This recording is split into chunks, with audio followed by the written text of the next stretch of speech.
নানি বাড়িতে তো অনেক ঘুরলাম, আজকে হলো বিদায় নেওয়ার পালা। এই তো দেখতে পাচ্ছ আমরা টোটোতে উঠে গিয়েছি। মামা মামি নানি সবাই আমাদেরকে বিদায় দেওয়ার জন্য বাইরে চলে এসেছে। তোমরা সবাই জানো আমার নানি বাড়ি হলো মালদাতে এবং আমাদের বাড়ি হলো জলপাইগুড়ি ডিস্ট্রিক্টে। যেহেতু ডিস্টেন্সটা অনেকটাই দূর, প্রায় 6 থেকে 7 ঘন্টার রাস্তা, তাই বেশি একটা আসা হয় না নানি বাড়িতে।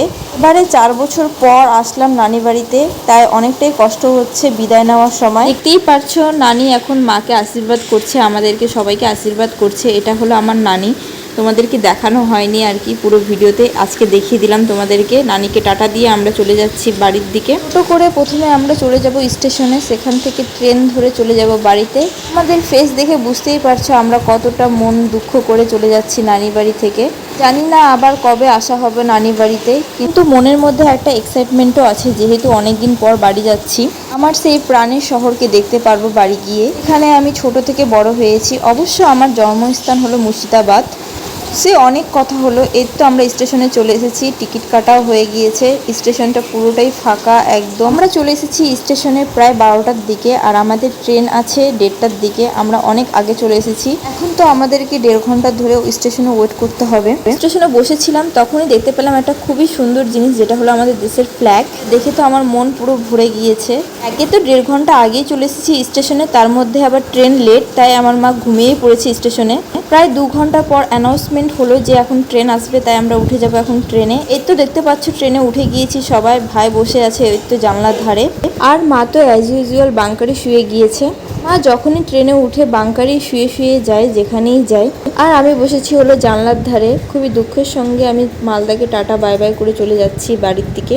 আগে যখন আমি নানি বাড়ি যেতাম তখন আমি কোনো বোর ফিল করতাম না ট্রেনে, কিন্তু এখন আমার কেন জানি না বোর ফিল হচ্ছে ট্রেনের মধ্যে অনেকক্ষণ ধরে বসে বসে।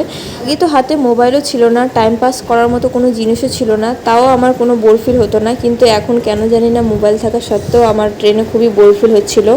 এর তো দেখতে পাচ্ছ দেখতে দেখতে সন্ধ্যা হয়ে গিয়েছে, আর আমরা চলে এসেছি জলপাইগুড়ি। আমাদের ট্রেনের বগিটা ছিল লাস্টের দিকে, তাই এখানে কোনো খাবারের দোকানই আসছিল না।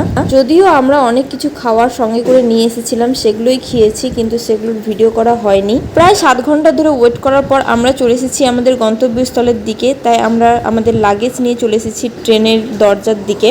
এখন আমরা ট্রেন থেকে নামবো। নিজের শহর নিজের স্টেশনকে দেখে খুবই হ্যাপি লাগছিল আমাদের এই স্টেশনটা যেহেতু খুবই ছোট, তাই এখানে বেশিক্ষণ ট্রেন থামে না, তাই আমাদেরকে তাড়াতাড়ি করে ট্রেন থেকে নামতে হলো। আমাদের স্টেশনে শুধু আমরাই নামলাম, আর কেউই নামলো না আমাদের বগি থেকে। আর দেখতেই পাচ্ছ ট্রেনটা খুব তাড়াতাড়ি ছেড়েও দিয়েছে।